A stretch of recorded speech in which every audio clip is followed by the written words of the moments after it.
Hi, it's Fiestaro. Okay, collectives. 'Di ba? Collectives. So, yeah. This is your love reading, timeless. Kung mag-resonate, then good. Pero kung hindi, gawin yung gabay.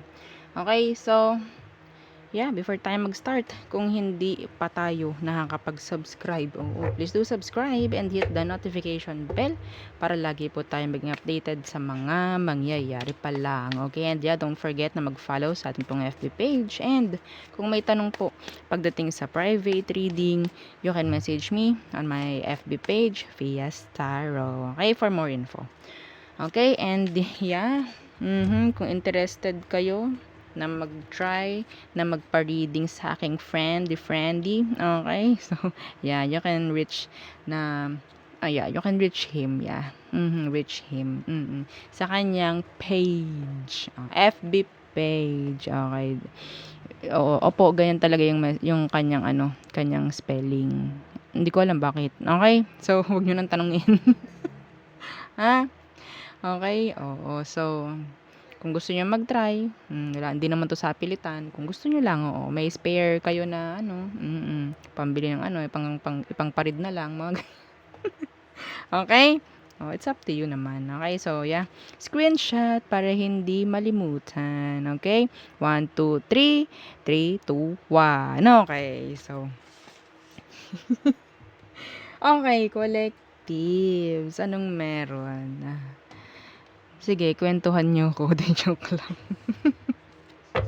Okay. Collectives. Timeless.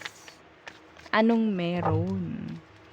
Kanina, ah, nagre-record na ako. Okay? Pero hindi siya nag-save. I don't know. Nasayang yung energy ko ron. My God. I can't. Oo. So, gagawa ulit ako ng isa pa. Hindi ko na pwedeng ulitin yun. Okay? Wala na. Sayang na. So, collectives, anong meron? Energy. Anong meron energy sa inyo? Hoping. Okay. Hoping, expecting, faith, manifesting. Okay. What else? For the collectives. Okay. Releasing. Letting go, moving on, walking away.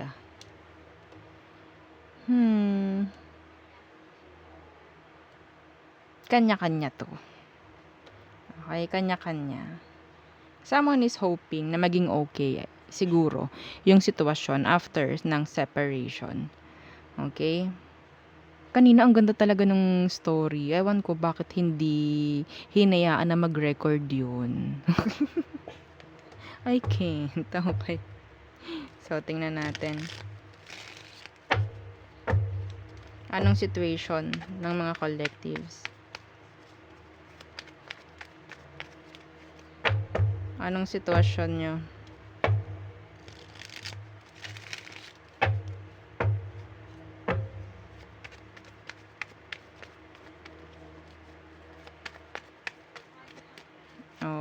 Okay. Situation, collectives. Ooh.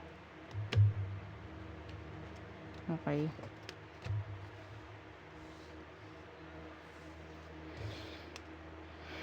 The Eight of Swords in reverse. Yeah, this is releasing. Eight of Swords in reverse and the Star in reverse.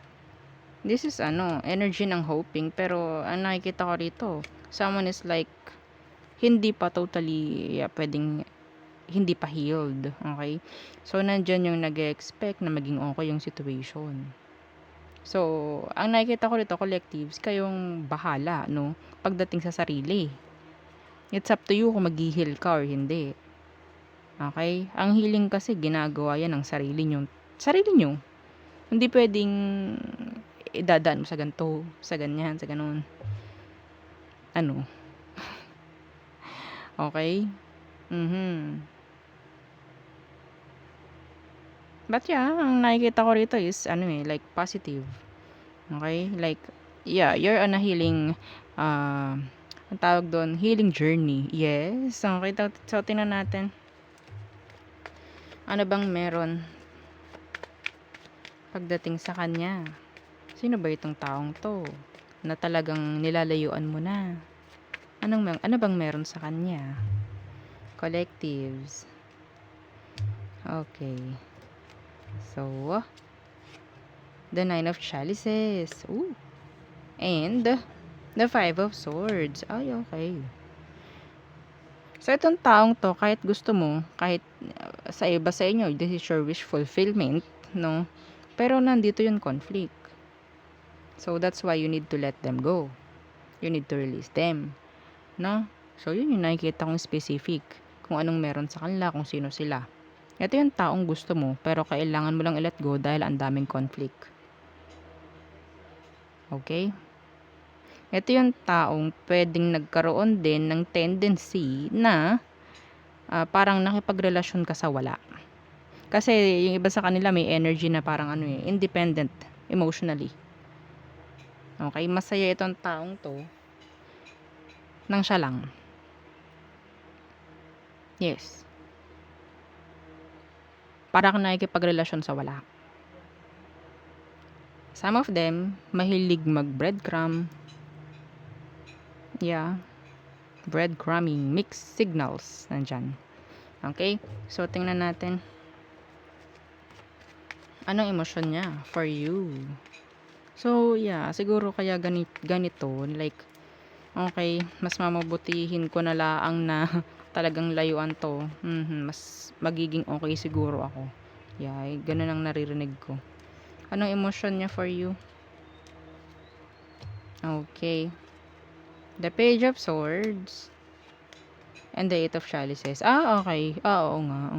So, kasi itong taong to, may tendency siya na every time na nasa isang relation siya, okay, nasa isang relation, hindi siya natatapos sa paghahanap.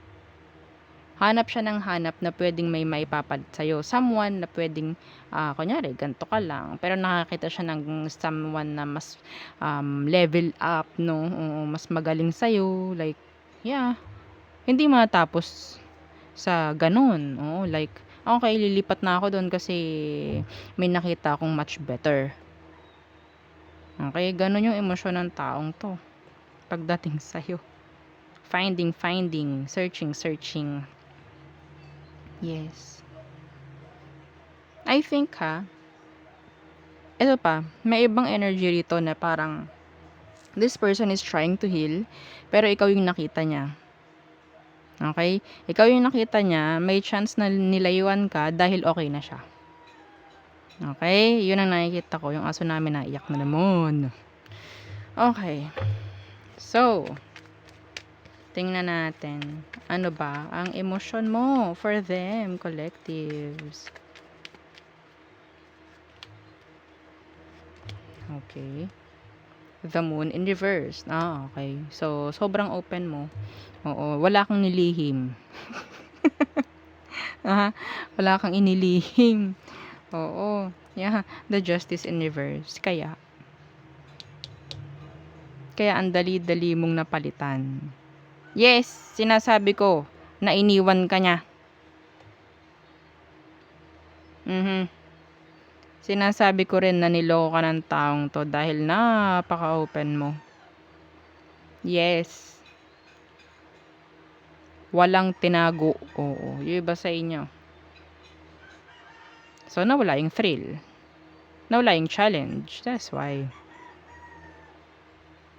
Okay? Etong taong to is, they're like finding happiness or searching for happiness. Kahit sabihin nating masaya sila. Syempre, gusto pa nila na maging okay pa, na maging masaya pa. Iba paano kung hindi niya nakikita na yun sa'yo? Like, ay okay, tapos na. Hanggang dito lang para yung kayang ibigay ni collectives. Di, okay, bye. May nakita na akong bago, may nakita na akong iba, mas challenging. Yeah. Okay? So, tingnan natin. Anong next action niya towards you? If you're healing, if you're doing the right way of healing, then, ang masasabi ko, you're in the right path. Okay? So, tingnan natin. Ano ba ang next action niya towards you, collectives? Okay. The Fool. Okay. And The Devil in Reverse. Yeah. Yun nga ang aking nakikita. Like, magte-take risk. No? Or sabihin nating lalayuan, aalisan ka.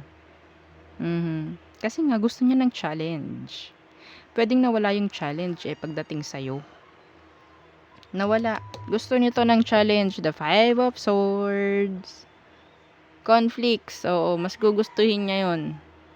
Kung sa iyo, walang conflict, wala siyang nakikita kung ano mang kailangan niyang i-decode, ay hindi na siya ma-challenge. Nakakaumay.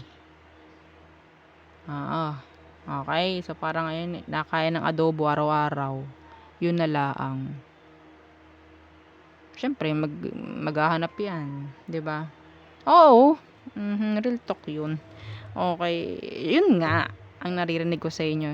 Bakit hindi siya nakontento? Wala ngang kakontentuhan.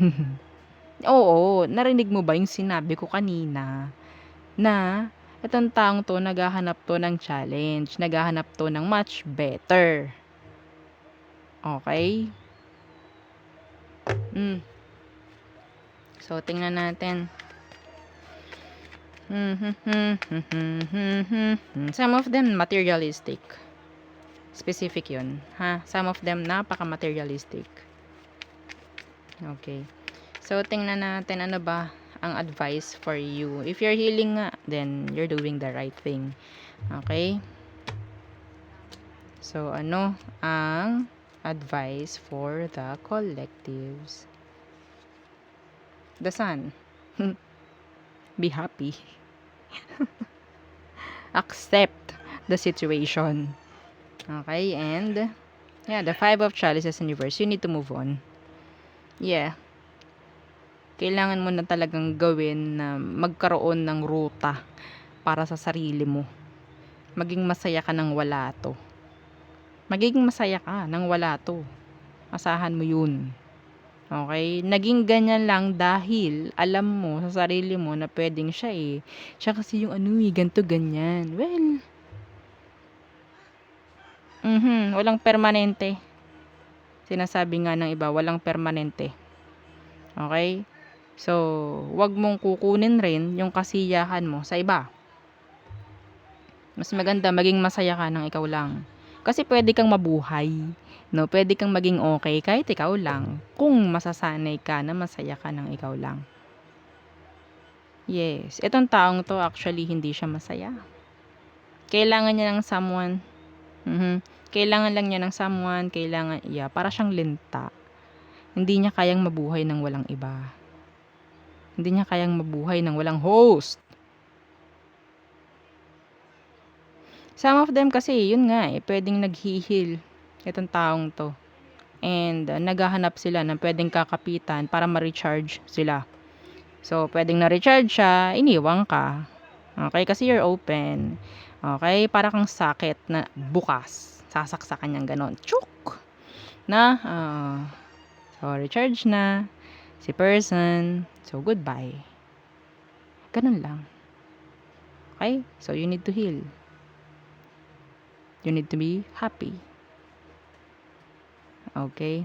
Hindi habang buhay may nakasaksak sa'yo. Okay, so there. Yun ang ating reading for the collective. So, thank you. Bye!